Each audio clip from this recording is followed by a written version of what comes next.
Tangu Yifweni, Dipanda Dianzole. Et si ce jeune homme n'avait pas volé une épée, mais le pouvoir? 29 juin 1960, Léopoldville chante. Mais dans les royaumes invisibles, l'Afrique pleure. Ce jour-là, l'Europe ne rend rien. Elle scelle, elle verrouille. Le roi Baudouin traverse la foule en limousine décapotable. Officiellement, il remet le Congo.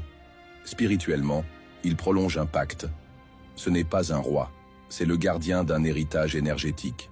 Un héritier silencieux de Léopold II, dont les crimes n'ont jamais été jugés, mais dont l'ombre continue de flotter sur le fleuve Congo et dans les prières muettes de l'Occident.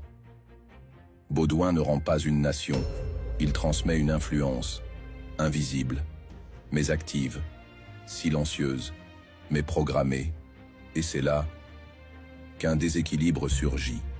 Ambroise Bwambo, un jeune homme, sans nom dans les livres, mais reconnu dans les sphères invisibles. Il bondit, il tend la main, et il arrache l'épée du roi. Ce n'était pas un vol, c'était une fracture rituelle, un geste ancien, préparé, codé, un court-circuit dans une cérémonie verrouillée.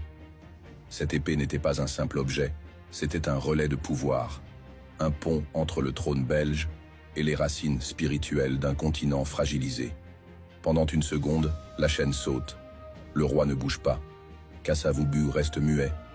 Mais les deux savent. Ils ont vu, ils ont senti. La foule rit, les journalistes capturent la scène. Mais personne ne décrypte. Ce jour-là, le Congo a failli se réveiller. Mais une épée arrachée ne suffit pas si les esprits restent soumis. Bwambo est arrêté, l'épée est rendue. Et le soir même, le pacte se referme. Quelques jours plus tard, Lumumba est trahi, les conflits reprennent, et l'épée, non pas physique, mais symbolique, retourne à sa place, dans l'invisible, là où se négocient les destins, pendant que les peuples dorment.